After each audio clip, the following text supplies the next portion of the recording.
Hello, everyone, and welcome to St. Andrews Institute of Technology and Management, Gurgaon, Delhi, NCR. St. Andrews Institute of Technology and Management is the best college in the country. We provide 100% placements. We offer a variety of courses from BTech, BBA, BCA, and we are soon coming with MBA, Architecture and Law. This is the best career choice that you can make for yourself or for your child's bright future. The subject that I shall be taking in this video is Principles of Software Engineering. This, this code is CSC 302F. It's a CSC 6 semester subject and the syllabus is in accordance with AMDU University Rohtak.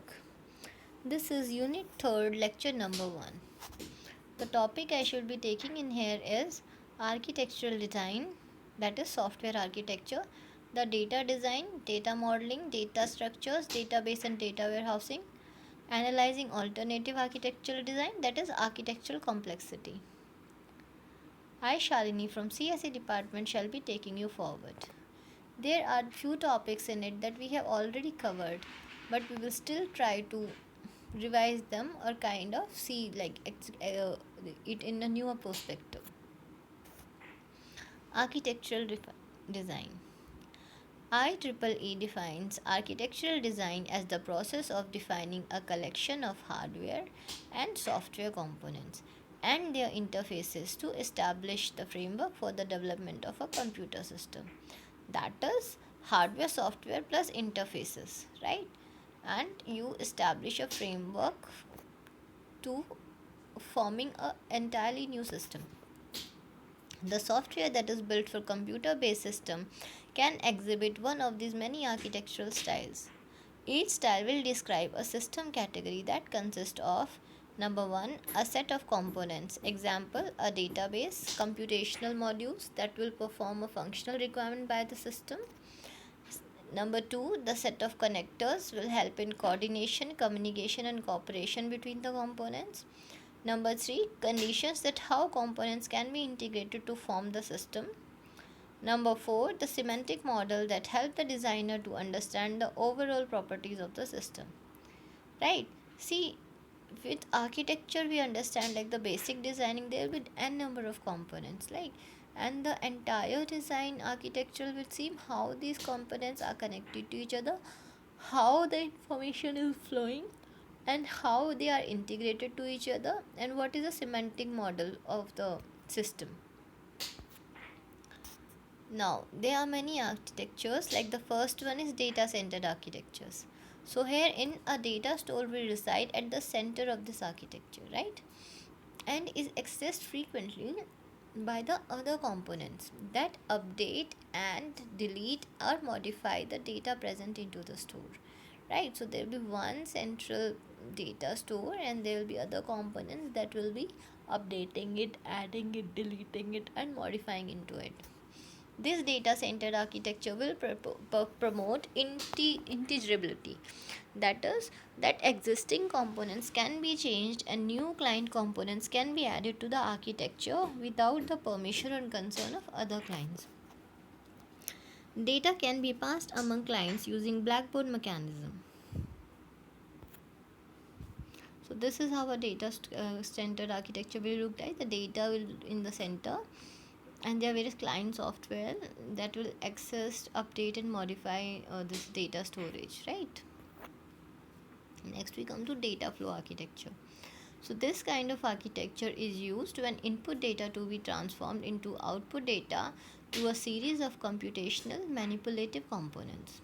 The figure represents pipe and filter architecture, since it uses both pipe and filter, and it has a set of components called filters connected by pipe, right. So there it's a pipe and filter architecture, and the pipes are used to transmit the data from one component to the next, and each filter it will work independently and is designed to take data inputs of a certain form and produces data output to the next filter of a specified form, right. So the filters don't require any knowledge of the working of the neighboring filters. The filters are independent and the pipes are used for transmitting the data. Right? If the data flow degenerates into a single line of transforms, then it is termed as batch sequential. And this structure accepts the batch of data and then applies a series of sequential components to transform it, right? If it degrades into further like a single form of transform, so we call it a batch sequential because it is going one by one, like single unit one time, single unit one time. So data flow we have already discussed in design thing also, that we the main focus is how the data is flowing. So it's a pipe and filter kind of structure, like what input came, what output came out of it, and how it went. So this is the figure, like the central motive of this. See here, filter pipe pipe, filter pipe pipe. So it is like this, right? You have this you see that what kind of an input the filter is taking, what kind of an output it is taking, and the pipes are telling you that how these are going. Okay, next we come to call and return architecture. It is used to create a program that is easy to scale and modify. Like, so we are basically taking the programs which are very easily change modifiable. That is very flexible programs we take. So that is call and returns, right? So many substyle exist within this category. So some of them are remote procedure calls. Like, so what happens in a procedure? So this is used to present in a main memory or a sub program, and these are distributed among various computers on a network. So what does do? So the main program will actually take all the others as on a remote call. Right. The next is main program or subprogram architecture. The main program structure decomposes into number of subprograms or functions, and in that into a control hierarchy. So the one will be controlling the various kinds of others architecture. And the main program contains number of subprograms that can invoke other components. So these subprograms are actually invoking the other components. So here is the main program. There are various controller subprograms, and there are various application subprograms. So these application subprograms are controlled by the controller subprogram, and which in turn are controlled by the main program. So this is what happens in the this main program and subprogram architecture. Next, we have an object-oriented architecture. We discussed this also, na, when we were discussing into a design this unit 2 also. The components of a system encapsulate data and the operation that must be applied to manipulate the data. Like what kind of data you are encapsulating into the system, what kind of operations will be performed on that data, and how do you manipulate the data. So the coordination and communication between the components are established by the message passing. So how do you establish this component into a communication channel? By passing messages. Then we come to layered architecture. So as the name suggests, layered, it means it will have multiple number of layers, and each will be having a different functions. So we see here what it writes is a number, same thing is written, like a number of different layers are defined, with each layer performing a well defined set of operations. So each and every layer of yours performs a very set kind of an operation, and each layer will do some operation that becomes closer to machine instructions that progressively, and each of these operations are actually coming closer to the machine instruction progressively, like one by one. So you actually like with each iterations you become closer at the lower level and the outer level, and at the outer layer the component will receive the user interface operations, and at the inner layers component will perform the operating system interfacing. So at outer layer they will receive the user interface, and at the inner layers they will perform the operating system interfacing. So communication and coordination with the OS, right? And their intermediate layers to utility services and application software functions. Okay, so here's a user interface in the outer layer, and there are inner layers that are consisting of the utility layers and the core layers, and there's an application layers that is actually helping it out, and the various components that is distributed into the system. Okay, this is data warehouse, and database has something to understand. The rest, like as we discussed, know that PSC is a theory class, so this mostly you'll find theory, but still you need to understand like what is a database and what is a data warehouse, and you need to have a understanding of the difference between the two also. Okay, so we see that a database system is used in a traditional way of storing and retrieving data. This is all we know. We studied in a previous like semesters also that what is a database. So you all are aware of it. Like what exactly is a database? So what are the major task of database system is to perform query processing. This we also know, because the data is stored and then you perform the query, and according to the query you retrieve the information, right? So this is generally happens into online transaction processings. So these systems are used for day-to-day operations of an organization.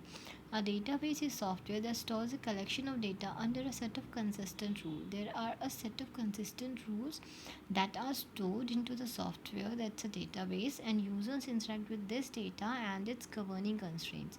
So you are both interacting with the data also and the constraints also, right? Using a DBMS, which subject that you have formally studied the subject, so you have a clear understanding of it and you should not have any doubt regarding this, right? And what kind of a language you use to access this DBMS? You use a structured query language, that is SQL also, right? So now we come to data warehousing, because see, data warehousing is a kind of still coming up into practice, not that common as databases. So what exactly is data warehousing, right? So a data warehousing is a process for collecting and managing data from varied sources to provide meaningful business insights. So what are you doing? You are providing meaningful business insights, and you are managing the data, and you collected the data in such a way that it used into very very useful information, or kind of. See, all the deep learning that has been coming into existence, they are all because, because of the data mining and data warehousing techniques that are coming. So this is used to collect and analyze business data from heterogeneous sources, right? So it has heterogeneous sources, like we can say that this is data from various sources and which have various structure. So this is the core of business interaction systems, which is built for data analysis and reporting. All our data analytics that we are doing is all because of this data warehousing and data mining. So there are various names that you given, or I can say that various, depending upon your need you name it differently, like your decision support system, executive information system, management information system, business intelligence solution, analytic app application, and there are more. Okay, the last we discuss is an architectural complexity.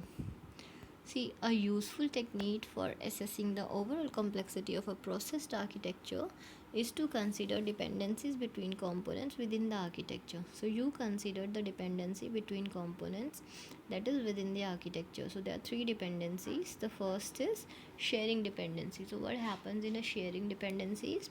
See, the relationship among consumers who use the same resource. So, how are they kind of related to each other? Example, for two components u and v, if u and v refer to the same global data, then there exists a shared dependence relationship between u and v, right? So if your u and v are they are referring to the same amount of global data, so they have a shared dependency relationship between them. Between shared relationship will play a role onto same global data sharing, right?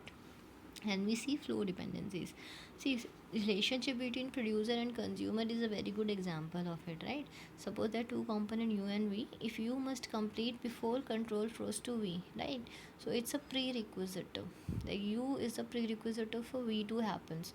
So from u to v it is flowing. Or if u communicates with v by parameters, then there exists a flow dependency between u and v. Like, so there is a kind of flow that goes into it. The third is constraint dependency. So this represents constraint on the relative flow of control among a set of activities. For example, for two components u and v cannot execute at the same time. That is, they are mutually exclusive to each other. Who are mutually exclusive to each other? The u and v are mutually exclusive to each other. So then there exists a constraint dependence relationship between u and v, right? So they are mutually exclusion principles when they show. So they have constraint dependency. Shared in when you have the global data. Flow is when one is dependent upon the other, so the parameters are being passed into the two. And the third is when they are mutually exclusively, right? So there's important question that follow is explain software architecture. What is database? What is data warehousing? The difference between database and data warehousing, and write a short note on architectural complexity. That's all for today's lecture. I hope it's clear to you. Thank you so much.